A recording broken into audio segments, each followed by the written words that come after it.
Good evening and welcome into Trust the Profits. It is LeCompte Stakes time, the first big 20-point Derby prep race coming up this weekend at the fairgrounds. And with that, they've got a full card of 12 races. Got some good racing going on this weekend. So we decided 12 good races, big Derby prep.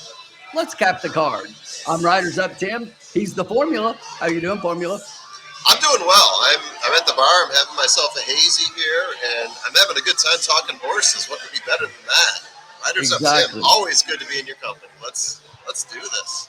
All right. So, look, we got 12 races to get through. So let's just jump straight in and talk about it. Basically, what we are going to do here is we're going to go ahead and go through the races. We're going to cap the card and give you what we're going to call safe pick, and then we're going to give you a value pick as well. And the reason we say safe pick and not top pick is we think that this is a horse most likely potentially a winner, but could be there inside the trifecta in your exotics. And our value play is another horse that not necessarily going to be a top pick, but it could be. And we'll talk about each race as we go through race by race. Let's start off with race number one on the card. We've got a $60,000 allowance race here, 6 furlongs on the dirt.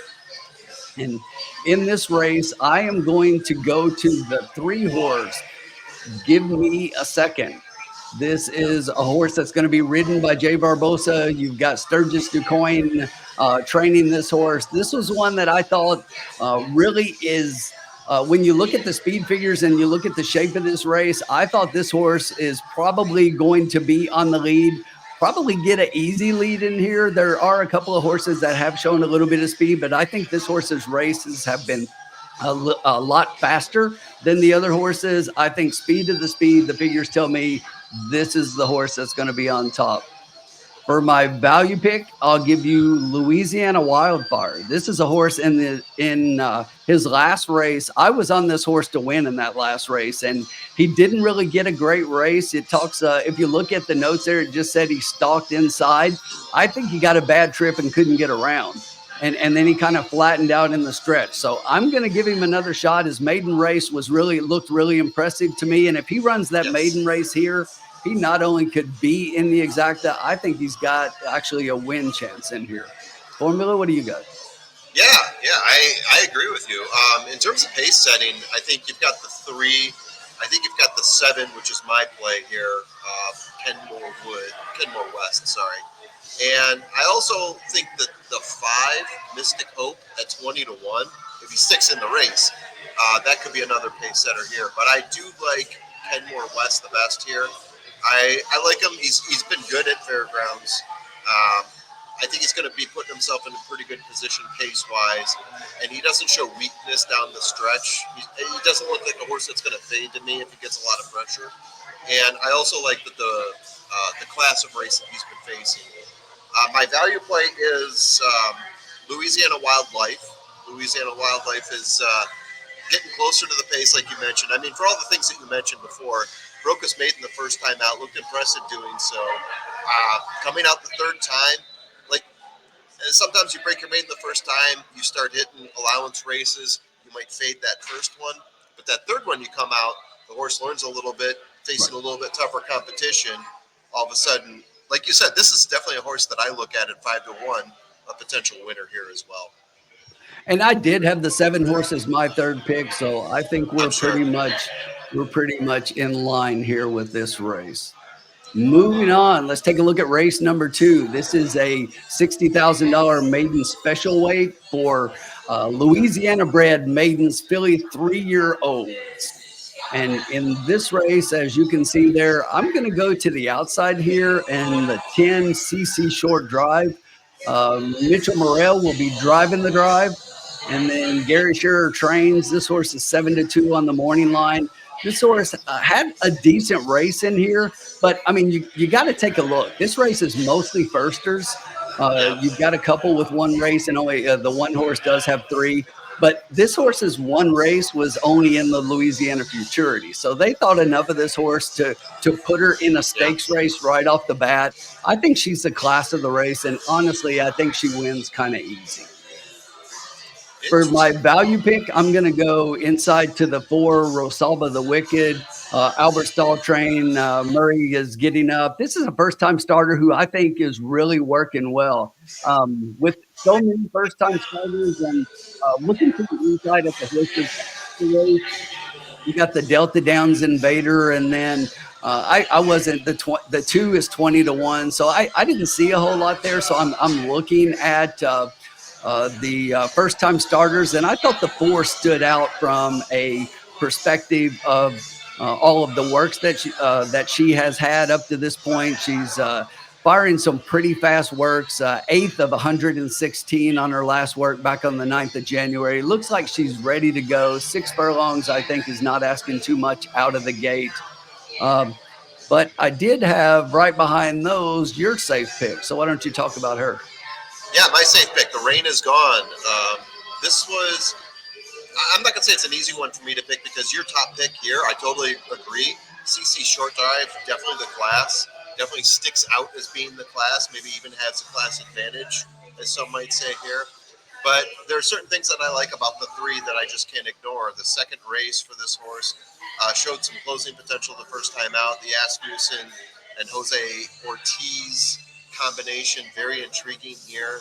So I do like the 3 here. I think you get a little bit of a better play on the 3 here, value wise. Morning line. Some of these I tried to take into consideration how I think the morning line and the post time odds are going to change. This one here, I think the one I picked might end up being the favorite, simply because of the jockey trainer combination that you mentioned here. And you said that this is a big firster race, so I did go with the firster for my value play here. So what do we get here? On Khalil, 6 to 1. Jeff Delhomme, great local trainer. Practical Joke is the sire here. I think if you're going to look for any firster, this is the class of firster that you want to pick here. This is probably going to be the right one to pick. Jeff Delhomme, whenever he runs at fairgrounds, I always feel like he's picking the right position for his horses at fairgrounds, right? You don't see him run there every race, but when he does run, I feel like he's picking certain positions and certain horses. So I'm going to try to glom onto that this time with Khalil at 6 to 1, hoping that some of these other horses with maybe bigger name countrywide trainers are going to get a little bit more money, and that 6 to 1 is going to go a lot more. I like it. Makes sense. Moving on to race 3. So race 3, basically we've got a $60,000 allowance race going a mile on the turf. This race is for 4-year-olds and up, which have never won a race other than maiden claiming, waiver claiming, starter, or state bred allowance, which have never won 2 races. Formula, I'll let you go first in this one. What do you like? Oh, you're going to let me go first. Gentlemen. This race is it's pretty wide open to me because it's just so incredibly deep. I think we both ended up on sandpipes. We're going 8 furlongs, so that's about the time you do want to look for a closer when it comes to turf races. You look for the horses that sit not so far off the pace, but far enough off so that when that wave comes around, they're maybe on the outside and pressuring the horses that are starting to fade on the rail. So I think we're both looking at the 6. Sandpipes has been a pretty strong closer here. Not, I don't have him as my top closer. I have him as my second closer, but all the other pieces fall into place here. Florent Giroux, the trainer Schultz is a pretty solid trainer. I've got him as a 10. Um, yeah, I think a lot of things fall into place for this horse here. 1 win in 7 races, 4 times in the money. And then I am going to go with who I think is going to be the better closer here, although he's going to sit a little bit further back off the pace, but he comes in strong at the end, and that is going to be Rock and Roll Bolt. So I have him as a 4 in terms of closing power here. He's going to sit a little bit further off.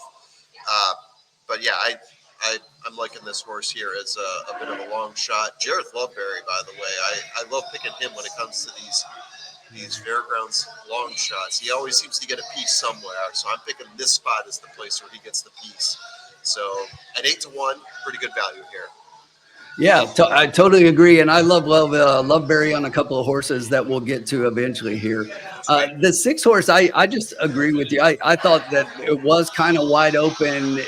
if you're just looking at most of the horses, but I thought this one does stand out just a little bit, and obviously that's probably why we both landed on this one. I The horse has been really close, has been right there, loves to finish second, has 3 seconds in a row here. And if you look, I mean, Laurel Park and then the last two at the fairgrounds here has kind of been uh, riding the jockey carousel here and gets Florent Giroux up this time, but has had Ortiz up, Har up, Sanchez up. So it's like they're playing change the jockey here, and I think that I think Giroux's the fit. I love Giroux on the turf. I like him getting up here. I just think that the 6 horse here has a really strong chance. Yeah. These two don't hook up a lot, but when they do, they're only 1 for 3 at the fairgrounds. But overall for the year, they're 40%, so they're 2 out of 5, which not a big sample size, but when Schultz goes to Giroux, he's got a horse that he's looking for him to bring home. So we hope it'll be this one. I would like to have gone to one of the other horses in a race that I thought was a little bit open here, but I just wanted to talk about this 5 as a value pick, 5-1. I think it floats up. I think the race is so wide open that I think there are going to be a lot of horses in here take a little money, and with the amount of horses in the race and how wide open it is, and the number of horses right now that are all sitting in that mid range, I think that we can potentially get a little bit of a better price on the 5. I absolutely love Frankie Dettori getting up. I think he fits his horse really well. We know that this is a front runner. I think that this horse is definitely going to be on the front. The pace scenario says that it's most likely going to be the 3 and the 5 out there really early. But the 5 has the finishing power. He's got the staying power, I think, to stay up there. And I think that he can definitely be there for a piece. I do think that the 6 sits mid pack and gets the trip here. And really, with the speed in front, is going to have an opportunity to close, which is why I have that one on top. But I really like Frankie to get a piece of exotics here. So I would not leave that one out of your exotics. Yeah, I mean, when I'm looking at the horse, the 6 horse, I see the 5 right next to him and think, oh, which one did I pick here? Because the 5 is looking pretty darn strong as well. And I agree with you about the float, because the 11 and the 12, if you look at some of the combinations there, like Ortiz, DeVoe, Saez, and Canali, I mean, there's going to be some horses that are going to be grabbing some money here. Even the 1 horse at 20-1, Stidham's horse, I think that, I don't think 20-1 is going to stand on that horse. I think that might even come down a little bit. So things might even out. 5-1, you might get something better on the 5 than that. I agree. Absolutely, and if you're playing the horizontals, this is one you might want to go deep in. And if you're playing if you're playing the verticals, I think you can potentially catch horses and get a real price here. Yeah, this one's wide open in my opinion, which is why I went with closers here. I see a lot of pace in this race as well. Some early. Exactly. All right, I like it. Like Race 4, we've got another maiden special weight, $60,000 maiden special weight here for Louisiana bred maidens, fillies 3 years old, on the dirt at a mile. In this one, I'm going to go outside. I'll tell you what, I went back and forth with my 3 horses here as to how I really like them in order. And so when I'm looking at it, I liked my horses here, and I just went ahead, and I think the safest of them all is the one that was the lowest odds, and that's why I went with the 11 Mooney Pie. James Graham getting up on this horse for Sam David, 7-2 morning line. This is a horse that has been closing while sprinting, and I think is going to really like this stretch out to a mile. I think that the horse definitely wants a little bit more distance, so does have some experience in here at similar class levels. Third start is an angle that we like to play. Yes. First time out, second time, some trainers do well with that, but I think that this one's probably ready to roll at a longer distance. I like Graham. He's been pretty solid. They've been in the money in the trifecta so far in 2 races, and I think they might break their maiden here. For my value pick, I went to the 8 Swamp Queen. This is a horse for Brett Brinkman, getting Jaime Torres up. This one's got 4 races, 3 seconds and a third. So not too bad there. Last time out, the first 3 races were all on the dirt at Delta Downs. and then she came in here to fairgrounds and she went a mile on the turf, so she does have experience going 2 turns here. So Yep. yes, now getting back on the dirt, I think the dirt is the preferred surface, but the horse does have a little bit of experience going around 2 turns, be it the turf. So I think Jaime Torres fits the horse really well. He does ride her back, which I think is a good sign, even though that last one was on the turf. And the turf to dirt angle here is one that I like for this one. Brinkman and Torres, I think maybe again, maybe we get a little bit of a better price because there are a couple of horses here that I think are going to take money as well and have some better connections. Absolutely, and that's a great segue into my horse because the reason I picked Thundering Desire, the 3 horse here, as my safe pick is because I don't think that's going to stick at 6 to 1. You look at Brett Calhoun, you look at Jose Ortiz, you look at the way that this horse has. He's getting a jockey upgrade. He's been closer to the pace, and this is his 4th time out, twice in the money. In the 3 spot here, I don't think that 6 to 1 is going to stick on this horse. I think this horse is going to float down to somewhere around 3 to 1, which is why I put him as my safe pick. Because I think when it comes down to it, you're not going to get a great value like 6 to 1. My value play also 6 to 1. I think you're going to get a better number on that one. So a wicked number. Got him as a closer. We're going 8 furlongs on dirt here.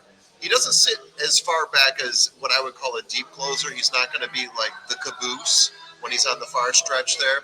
He's got great speed figures. He's showing good closing potential. I like where he sits on the pace, especially for 8 furlongs. I think he can stretch it out to 8.5 furlongs.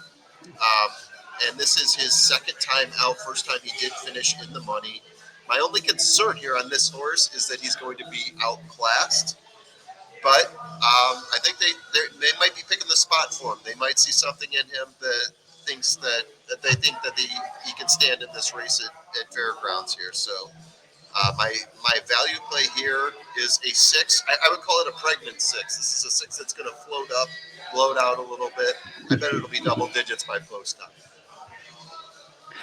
Yeah, and the 3 is one that I kept going back to, and the only thing that eventually got me off the 3 was I thought the race times were a little slower, but this horse is totally capable in this position, and getting Jose up kind of scares me, and it's probably going to make me regret I didn't pick that one. Yeah, there were enough flags that went out for me for that horse to say I think that's the one I should probably anchor on. Absolutely. All right, race 5 on the 12 race card. We've got another maiden special weight here. This one is going to be another one on the dirt at 6 furlongs. This is for Louisiana bred maidens 3 years old. In this one, I'm going to go right in the middle of the pack to the 5 horse, Parasox. Luis Saez getting up for Dallas Stewart, so there's some good connections. You look at those 2 lines, and it doesn't look like a lot. But I looked at both of those races. I'm going to give the horse an excuse in both races. I think the first time out, this horse did not like the slop sprinting at all. So I'm gonna give him a bye in that race and say that he didn't like the slop. Then he goes a mile, and in that particular race, I just don't think that really he was ready to go 2 turns. And I'm going to give him an excuse and a pass for that one. Now he's back sprinting. So this is something that I talk about a lot, even though those lines don't look great. I love the sprint to route, back to sprint angle. It's one I play a lot, stretching out and then coming back to the sprint, which is probably where they want to be. Then it's been since the 1st of December that since they raced. And if you look back, they've had a good pattern of works. Back on the 6th of January, they had a good 3 furlong bullet work. I think this horse is ready to fire, and getting Luis Saez up tells me that they wanted the jockey to get the horse there. Parasox, as you look at it, is probably going to sit back in somewhere mid-pack towards the back, but not a deep closer, and I think is going to get speed to run at in here and going to close up late with Saez for the win. For my value pick, I'm going to go towards the outside of all of the ones that are in the race at this point, and that's a 12. Just surprised me. James Graham getting up for Albert Stahl. Morning line of 8-1. This is a first-time starter who's working pretty well. Basically, this is one of 3 Bacomas in here. If you look, there's 3 Bacomas in this race. And Bacoma's been a great first-time crop sire this year. and the horses have been running really well. But this is clearly the best of the Bacomas. If you look at, the two inside, doesn't look like a whole lot. Then you've got there was one more. Which one was it? But anyway, the other one doesn't look as good either. But this one and Bacoma, the thing about Bacoma is Bacoma as a first time sire has been hitting as a first time starter has been hitting at 22%. Yeah. 22% for the first time starter. So the others have a race. So this to me is the Bacoma. I think this horse is looking really good. The Dam has only had one other runner, and that horse finished second on debut. So Yeah. I think we've got the connections here and the breeding to possibly have a horse ready to fire right off the bench. Albert Stall does okay, not a huge sample size, but it gets about 11% home. These two are 33% so far at the meet. I like it. I like it at a price. I like the 8-1 price. Give me the Bacoma 12. Just surprised me at 8-1. In terms of firsters, you nailed it with the 12.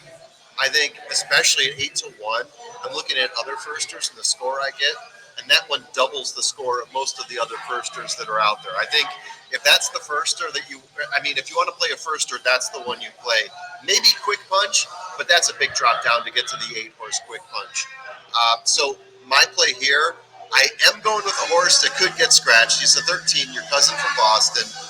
What I did like about him, obviously getting the jockey upgrade, obviously getting closer to the pace over the last, what is it, from the last race to the race before? Yeah, 2 races. So started off like 3 tiers back, so we'll call that like 4 to 5 lengths, and then got just behind the pace, 1 to 2 lengths back. That usually tells me that the horse is advancing, getting used to racing.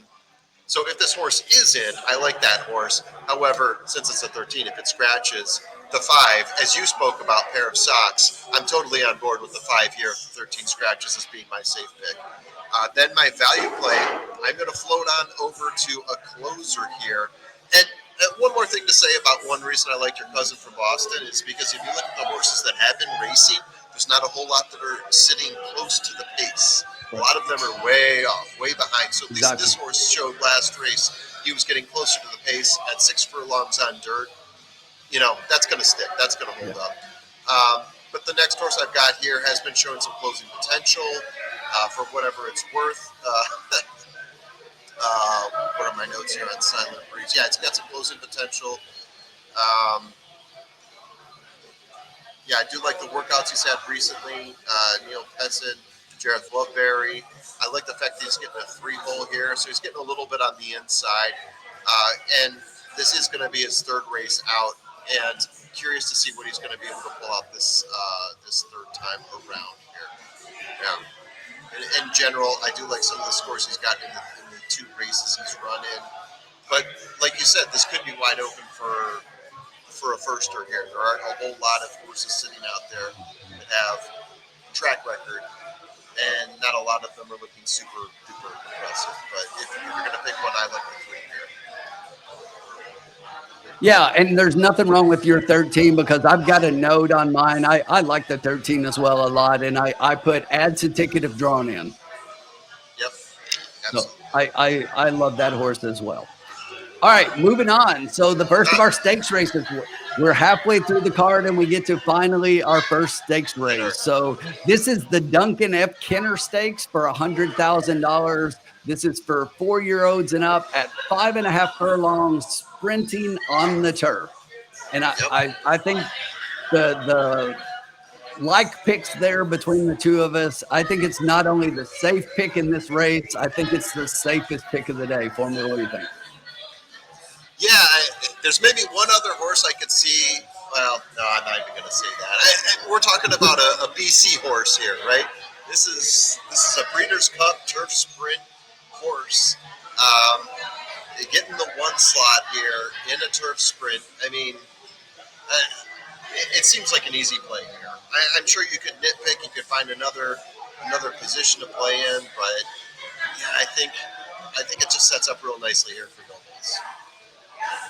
Yeah, it would definitely seem to. It would seem like that this is definitely a good position. I think the 7's definitely got some early pace in here. Nobles with Yes. getting the rail is going to probably be able to sit inside. The seven's going to have to work a little bit more to get up there. But the thing about Nobles is like I said earlier, this is a horse that just doesn't quit and has enough stamina and staying power. As you mentioned, Breeders' Cup proven and class of the race by far. Going to By get a far. good trip up front, and I just don't see a lot of competition for the horse in here. Um, when I was looking for my value play, though, I went out to the 11 horse here. So I'm going to go inside outside. Okay. And this is a horse coming out of a stakes race with a win. So does have a stakes win for Keith Solmo, gets Axel Concepcion up here. This is a horse who I think is going to be setting just off of all the early speed Yep. and does have the ability to close well. That was a pretty strong close in the last race, setting just off the pace. That was a sloppy track, which the horse has been on the last couple of times. But this horse has proven that he can definitely run on the wet track, but doesn't have as many of the turf sprints to go to prove. But I think that this is a horse that is gonna fit here. Is 3 of 6 at the distance on the turf, so uh, this is probably the preferred surface, and this is probably a horse that is going to benefit from some of the faster speed inside to be able to sit off of it a little bit. So I like Axel riding. I think Axel choosing to go to fairgrounds this year instead of Turfway was a big deal, and he's riding pretty well down there right now. So let's hope that he can bring this one home at a little bit of a price for us in the exotics. Yeah, I like that play too because I think you mentioned this before as well. In terms of class, it's Nobles, but second is Bear River, right? By far, Right. I think those two are the easy class of the race. For my value pick, I went to Joe Sharp and Franco Dettori at the 3 spot with Cavad. I like a lot about this horse. He's going to be sitting off the pace. He's going to be in the 3 spot, so he's not going to be going too far back. I think he's going to be in a pretty good position, and he's had some of his best races at fairgrounds. So I'm leaning hard on this one. I like the trainer jockey sire combination here on this one. I think we can bring home at least something underneath. If we're putting Nobles on top, I think we can bring something underneath with Cavad. Totally agree. All right, we're halfway through the card. Moving Whoa, on. Race 7. They love basically some of these maiden special weight 60,000. they really do. They love That's the maidens. that's like their number. So this is a Yeah, maiden 3-year-old maidens here in this race at a mile and a 16th this time for the maidens. So we're going to take the yeah, maidens around 2 turns. So that's something I'm always looking for experience if I can find it. And I think we've got a horse here that has not only shown experience but has been improving. Now we've got the third start. I'm going to go to the 7 Cromwell for Cherie DeVoe getting Jose Ortiz up to ride. Jose's ridden this horse in all 3 of his starts. The first start was at Keeneland back in the fall meet. Then they came back here last month at Fairgrounds and were just beaten by Seattle Road in that race after having a pretty bad start and not the best of things early on, and was way back and closed up really well in that race.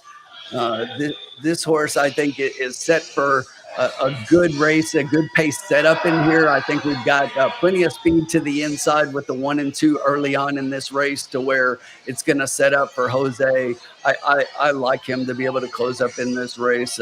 I think the price 9-2 is really good for a horse that I like the most in this race by quite a bit.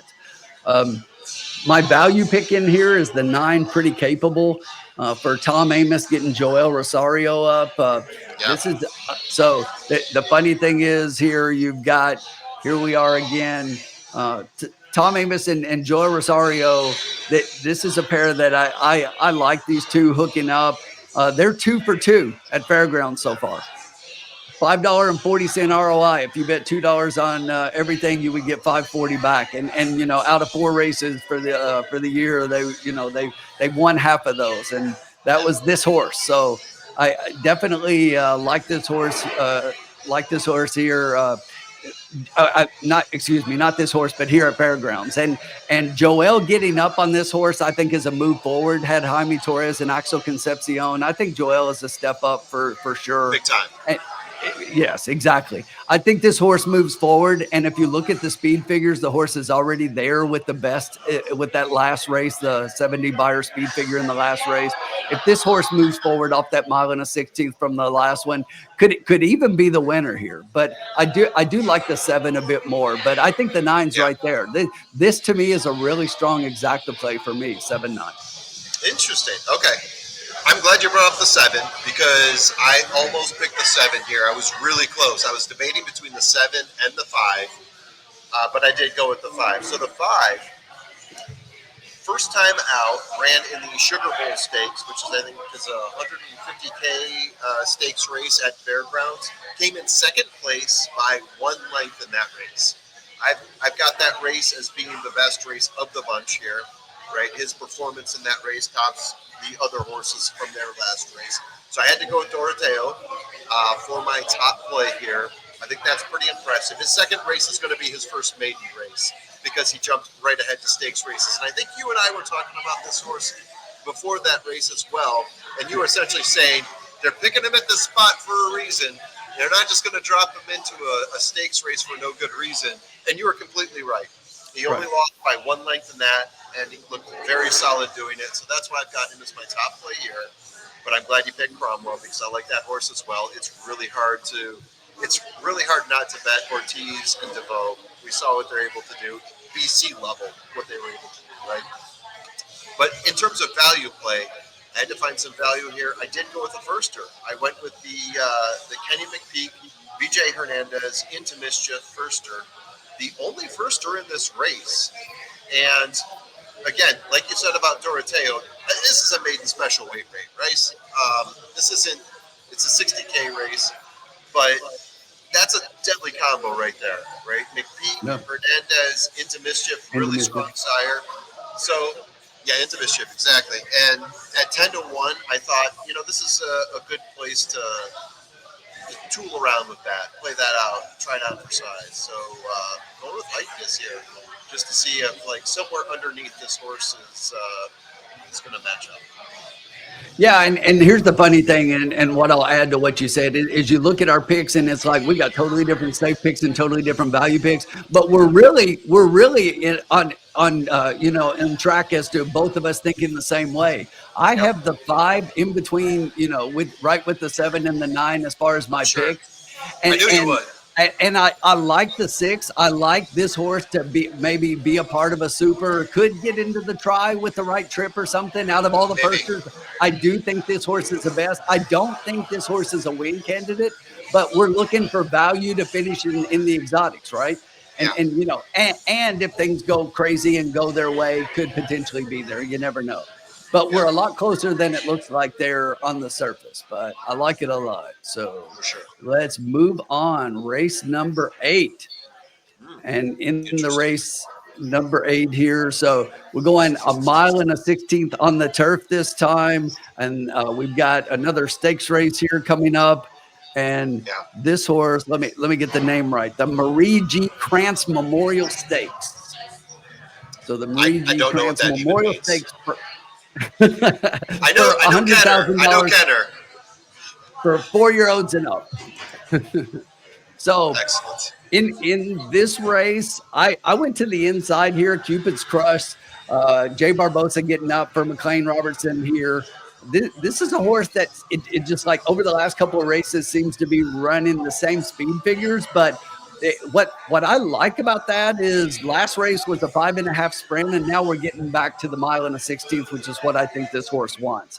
If you look at the 3 races before that sprint here at the fairgrounds, all of those were at 2 turns, and all of those were first place finishes. And I just think that this horse is well positioned on the inside here. 4-1 morning line, has a second place finish in that last sprint. And to me, from being that far back and to close up in a 5.5 furlong, you normally don't see horses close up like that at 5.5 Yeah, furlongs. So this horse definitely has some closing speed. When you look at the race shape, I think that the one in a sprint, the horse was way back. But in a race like this, that's the kind of speed that you're going to see be closer to the early pace. There is some middle speed with the 6 and some outside speed with the 10. But I just think the one, and I've said this a couple of times so far, really in this particular race, the one has won and has proven it 3 races in a row.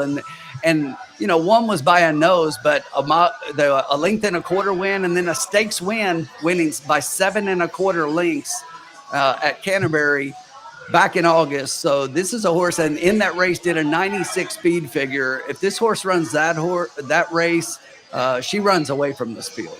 So I like her a lot here. For my value pick here, I went to the number 9 Ghostly Gal. Wayne Catalano here is where I was telling you I like Loveberry a lot at Fairgrounds as well. I think I've got him. I think I've got him here on at least one more horse here, and this is one that I think at 10-1, I think this horse figures. And this horse has proven to be pretty versatile, has run well on the synthetic, run decent on dirt, but runs the best on the turf. So this is where the horse wants to be. Is going to be much further back, but is going to have the speed in here. There's a lot of speed in here.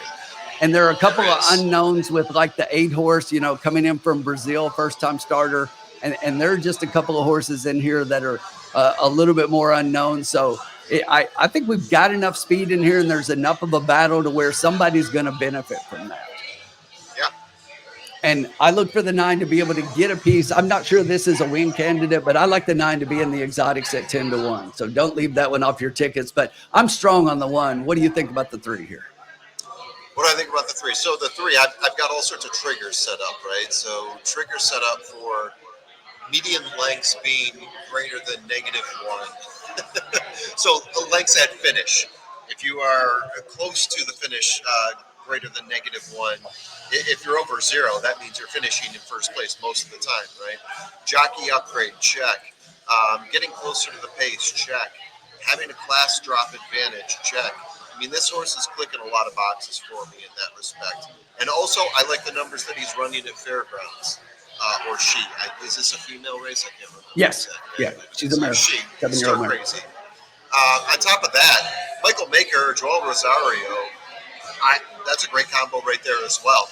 So this one to me was the easy number 1 pick for me at 5-1. I feel like that is an insane deal for Stir Crazy in this race. 3 wins in 7 races, 7 times in the money, and finishing extremely close to, like within 1 length median wise over those 10 races, finishing within 1 length of the winner. And then who I like after that, Austere. So Austere, major class drop in for my numbers. In terms of having the best race value and the best class win, Austere checks that box for me. In both cases, both horses have good closing power as well. Stir Crazy's going to be sitting a little bit closer to the pace. Last time was sitting maybe 1 to 2 lengths off. Usually sits like 3 to 4 lengths off the pace early on. This is a horse that's going to be further back, Austere is, but also has that strong closing power. Gets positioned right, can go over the top, win the race for you. Brendan Walsh, Declan Cannon, sorry. I like a lot about this horse as well. At 10-1, I think this is a good win candidate in my opinion. 3 wins in 6 races. Why not?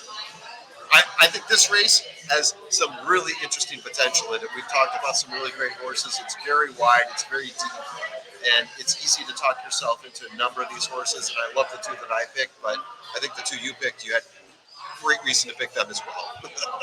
Yeah, and that's the thing, and that's why we like capping the cards on big days like this, because they put a lot of these stakes races in. There's a lot of good racing, and all we're trying to do here, we're not trying to tell anybody what to bet. It's like we're sharing some opinions on some horses that maybe you can factor into your handicapping for the day, because as you can see with our 4 different picks here in a race like this race could be wide open, and even though it's only an 8-horse race, you could certainly have some decent payouts in the vertical wagers. And everybody loves a good horizontal and hitting a monster pick 6 for $1 million, but it's like exotics in race like this, to me, it's like the vertical exotics is the way to go, and Yeah, you gotta find your spots to do that. And I think that we've made a case for a few in here. So yeah. I mean, it's 8.5 furlongs with 16 on turf with 16 horses entered in. right.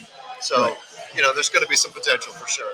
Right, and I mistakenly said, hey, so this is a full field. So right now you've got It's full. 14 plus and also eligible. So this is Yep, going to be across the board. So it's definitely going to be a good wagering race. So let's going to see be if we fun. can hit something there. All right, moving on to race 9, the Silver Bullet Day Stakes for $150,000, going a mile and 70 yards for 3-year-olds. Yeah, So in this race, I'll tell you what, you've got the 1 and I've got the 2, and those 2 horses, I went back and forth and back and forth, and I'll tell you why I ended up taking the 2 as my top pick. So BJ Hernandez and Kenny McPeak, you even talked earlier yourself on yeah, one of your picks about you can't go wrong with connections, but at the end of the day, the horse has got to run, right? So when I was looking at the 2 horses, the one that was a monster race, and it's a Juddmonte horse, and in the midship, here's another pair, Brad Cox and Florent yeah, Giroux, right? So it's definitely like, okay, well, all of that aside, how do the horses run? So yeah, the one horse had won 7 furlong race at Churchill, and that was a good race and was closing, and definitely an into mischief out of a first defense dam is going to get the distance here, and it's not going to be a problem. Plus, the one horse is a half the idiomatic, so you can't go wrong there, right? But the two's got a little bit more experience, and I think the yeah. experience pays It here. does. So it did take this one 2 times to break the maiden, but the reason I think for that is it's a little easier, in my opinion, for horses to break their maiden at 7 furlongs. This horse started out at 2 turns, and that's a tough call. It's tough to break your maiden. It's a tough ass, should I say? It's a tough to break your maiden at 2 turns, first time off the shelf when you're going against horses that have experience. And that horse was going against California Sunset, who we'll talk about here in a minute in that race, who won that race. But now we're back here, and now the horse breaks a maiden, going away in the same distance, second time off the shelf, then comes down to the fairgrounds last month and goes against a really strong field in a stakes class, and right off the maiden is right there in contention, finishing a strong second. So that's why I ended up taking the 2 here. I just think the experience and the path that this one has taken, it has a little experience against not only 2 turns, much more experience than the 1, but also has the experience against winners of this class. And then I mentioned California Sunset. So if you look at the first race for Golden Gamble, the 2 horse, California Sunset basically broke her maiden in that race and then came back in the stakes race, but California Sunset was just behind Golden Gamble in the stakes race. So these 2 have faced off a couple of other times, and I think they're right there together again. And the funny thing is, we were talking about Brad Cox and Florent Giroux on the inside. Well, California Sunset is also a Brad Cox train and getting Joel Rosario up. So obviously Giroux had to make a pick here, and he chose the 1. So that probably says something about the 1 horse here, and I agree with that. But Joel's no slouch, and we always talk about the other for a trainer, the other horse for Yeah, a trainer sometimes. And this may be one of those races. And again, I think experience pays. Another one that has gone 2 turns 3 times, and definitely is in a position here to get a piece at probably a decent price here. Morning line of 5-1, but this is a tough race. this is a very tough race. 8 horses. It seems like it should be easy when it gets sandwiched in between some of these races, like the one we just talked about that had 16 before scratches, obviously. But when you look at how everything is spread in this, there's a couple Brad Cox horses, there's a couple McPeak horses. There's 3 McPeak horses. What do I mean, a couple, Exactly. right? And it's so difficult. And the other McPeak horse, I took a long look at that one. The second, I'll call it the second McPeak horse, the 6 horse. And I thought about making that my value play. And even when I'm looking at it now, I'm second guessing what I said already because this race is so difficult. But Yes. Chasen, I did go with Chasen. I like the race times on this horse. I the race time on this horse. Like you said, he's only got one race. It's a 7 furlong race. It's got the inside track here, so I'm hoping that leads to something. When you say Florent Geroux has this horse versus Joel Rosario, to me, between those two jockeys, how do you say which one's the better one? I know we could talk all day about we don't really like this, but what we're really serious about it's splitting hairs between those two, right? I might even say Joel Rosario. I would lean towards him being a little bit better, but I mean, you can make a case on any day for Florentino being better, and people are probably going to laugh at me saying Rosario's. You can split the conversation any way you want. But yeah, I think He's a Jason. Hall of Famer. Exactly. I mean, we're talking about world class jockeys here racing in America. But yeah, I do like this horse here. I like at eight and a third furlongs, I guess you could say, with 1 and 70 yards. This horse has shown being able to come from behind, being able to close, even in a 7 furlong race. So I think that plays into his favor here.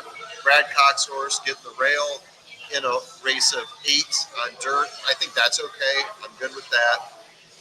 So yeah, chasing at 4 to 1. I'm feeling pretty solid about that. My next horse up here, Drexel Hill, and like I said, I bounce back and forth between this and the 6 horse, Gowell's Delight.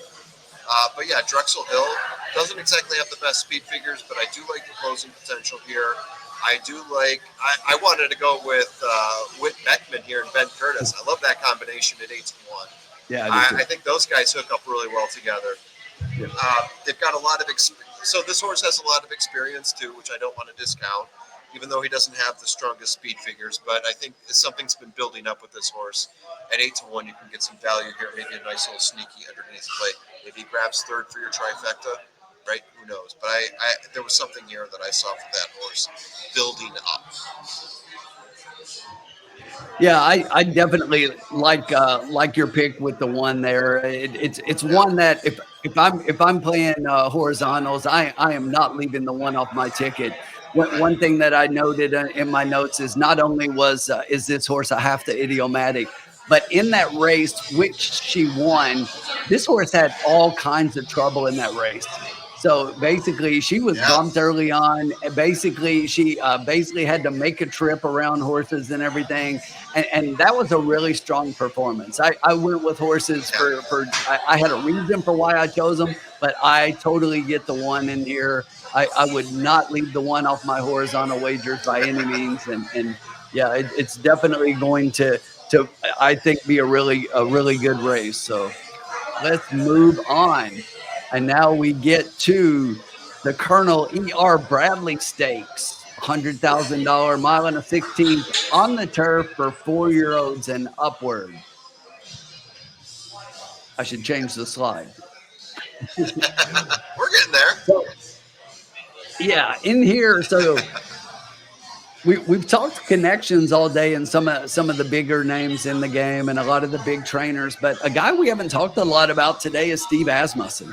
And this is Yeah. where I'm going to go to Steve. And we've talked about Jose a couple of times today, but Jose and Steve are hooking up here. So far they're 33% out of 30 mounts here at the fairgrounds, and that's pretty solid and at a pretty good sample size. So when these two Yeah. hook up, you got to take note because Jose doesn't ride a ton for him. But that being said, Jose did ride Gigante the last time out.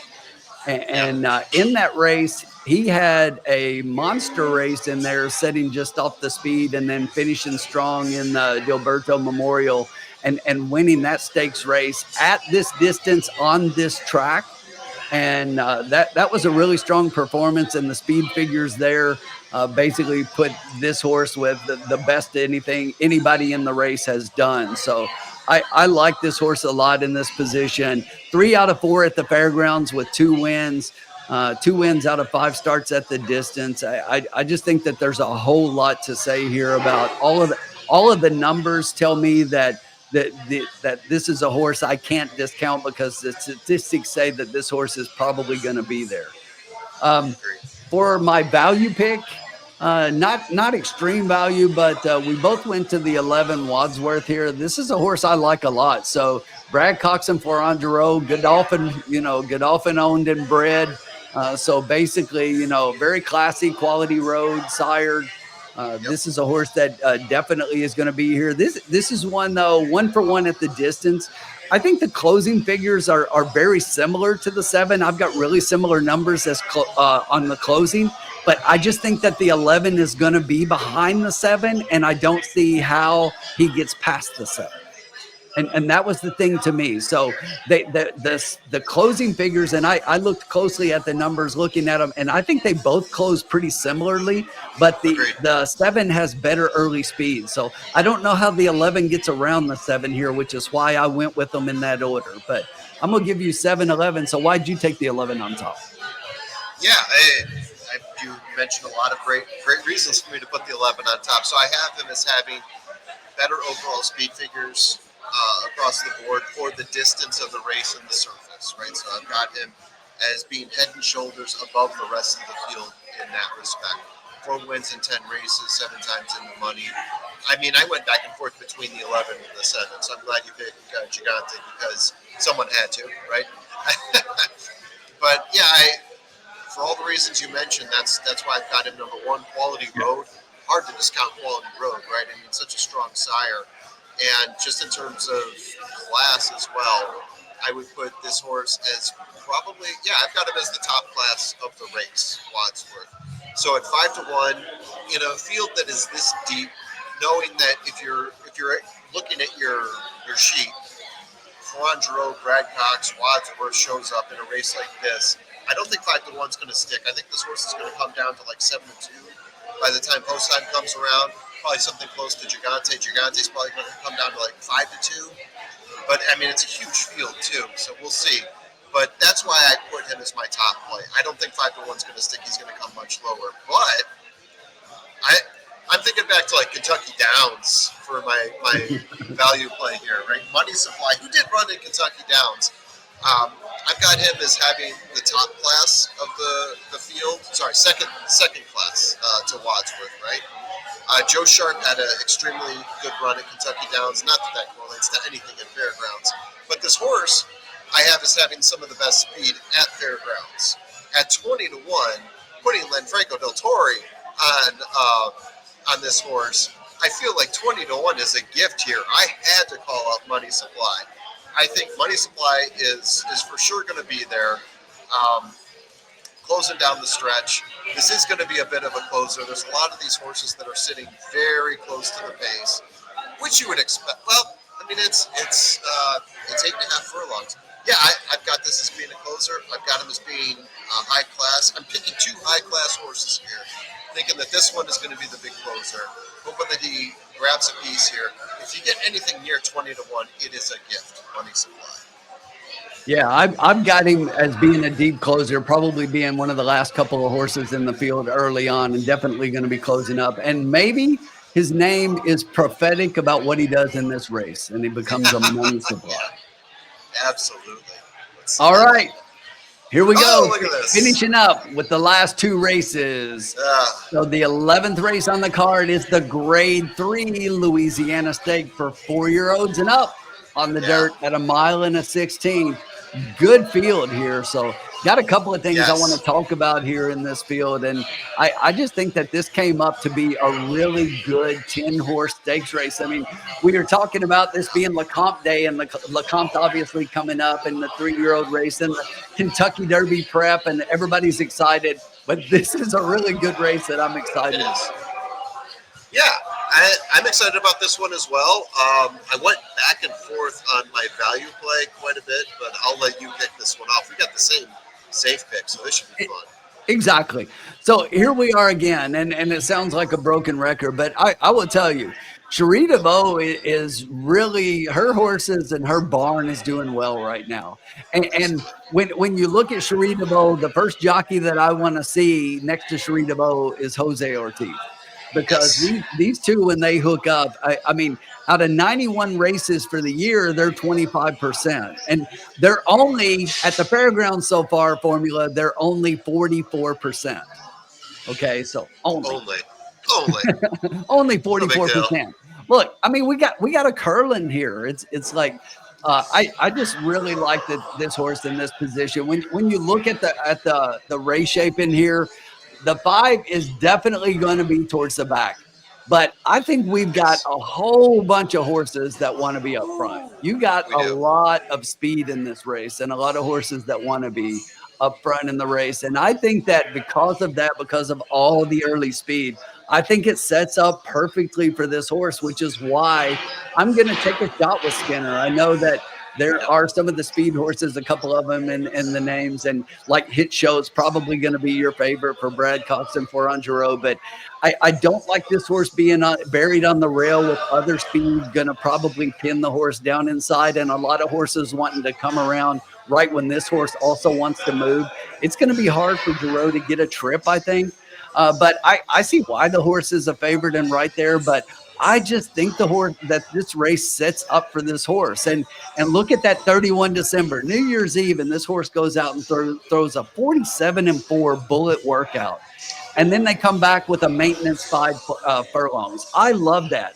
I don't like the bullet to be the last work before the race. I like the bullet to be 2 back, get a good maintenance in afterwards, and that shows that this horse is ready to fire. The barn's on fire, and first time with the trainer. But I think that this is a horse that definitely could move forward as a result of that. I like Skinner a lot here.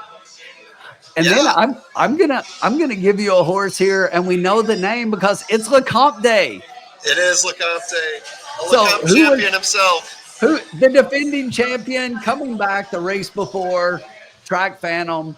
Look, Track Phantom obviously likes this track. Has been at the fairgrounds 5 times. Has 2 wins and a second. Is 3 or 4 Yep. out of the distance. Is your LeCompte winner? Look, came back in November at Churchill after a good layoff. Had been off since the Kentucky Derby. And ran a really strong race in that race, and then comes back in a stakes race here at Fairgrounds. But when I watched that race with this horse up front, Jose was on the horse then for Steve Asmussen, and now we get BJ Hernandez up.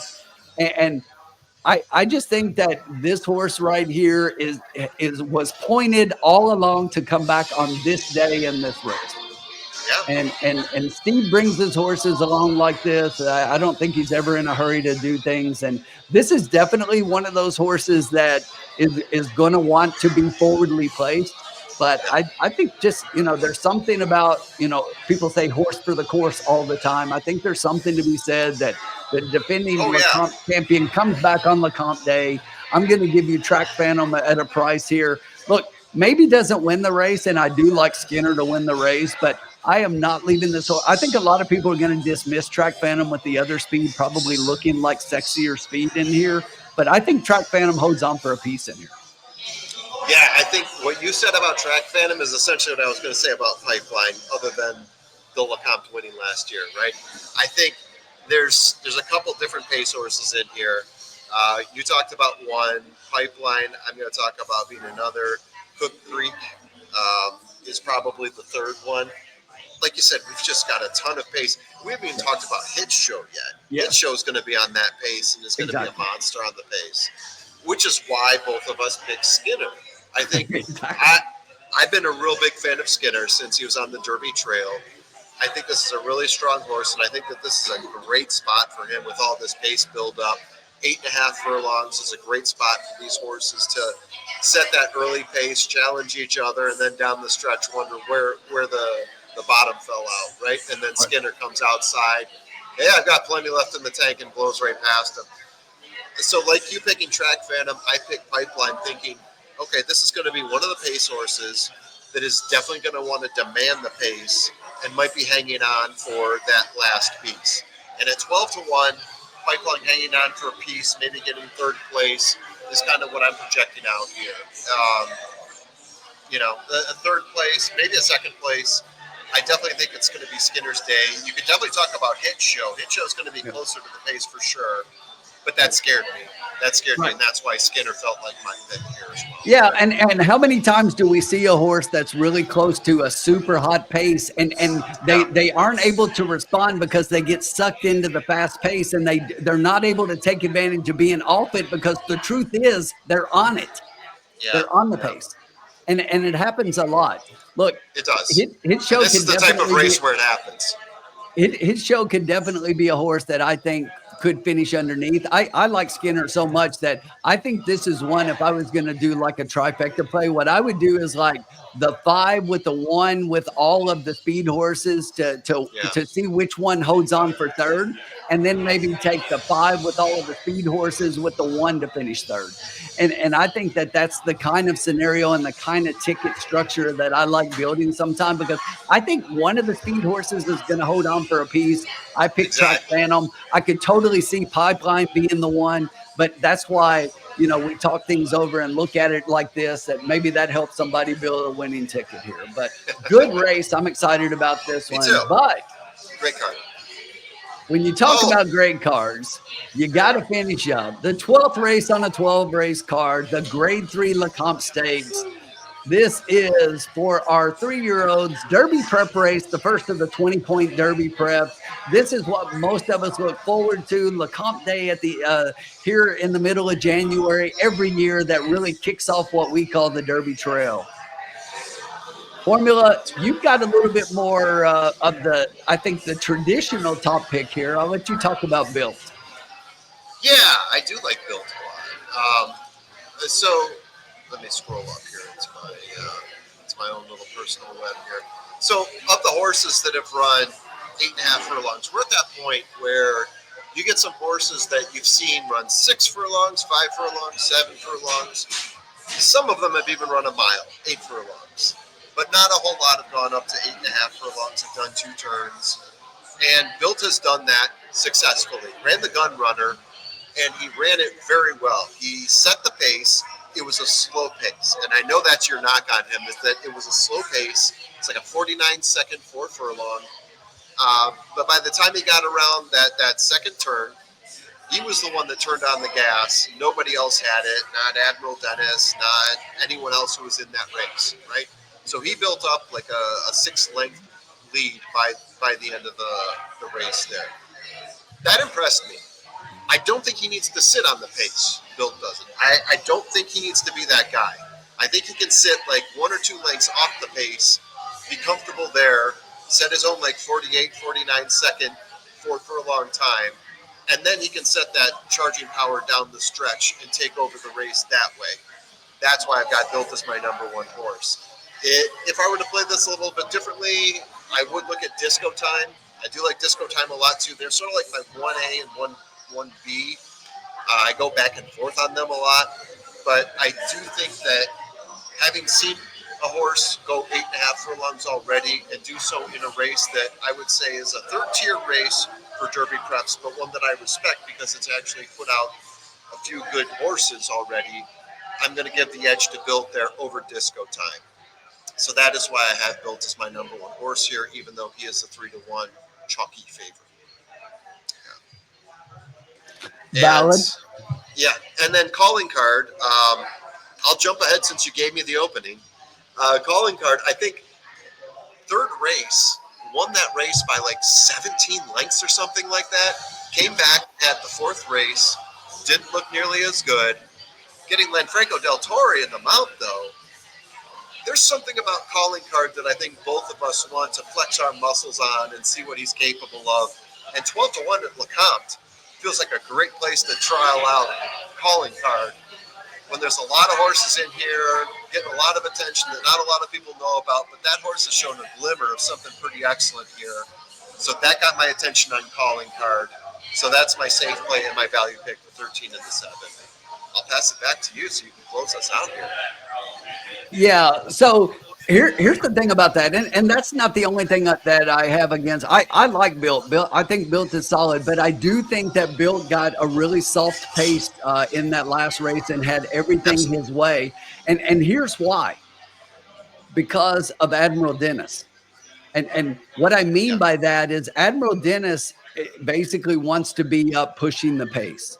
But if you go back to the start of the gun runner, there were 2 horses in there, Admiral Dennis and Render Judgment. Render Judgment being in the 2 hole, and then Admiral Dennis being outside. Both of them fell to their knees. And Basically, Render Judgment was able to recover a little bit in there and finish third in the race. But Admiral Dennis, basically, as a result of that, got taken way back by Saez more than he normally would be. And he was allowed to drift back. And then Saez, if you look, he did make a good run where you see there the call as they were coming and he gets within a length and a half of the front in third.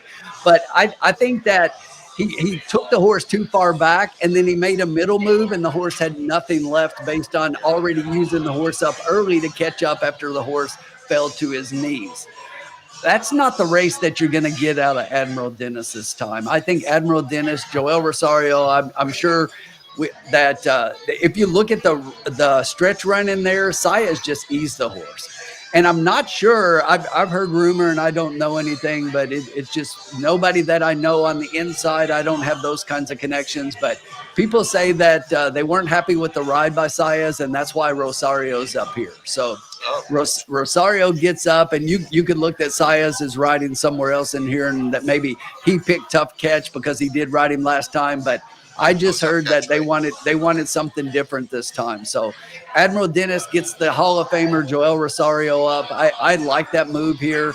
I mean, I like Saez. He's a great rider, obviously, but I just like Rosario getting up for Brad Cox. Those two, to me, good connections here. So I think that Admiral Dennis really shows up. This is a horse a lot of people may look at and say he's burning everybody's money. He's been the favorite in all three races, and he's only won one.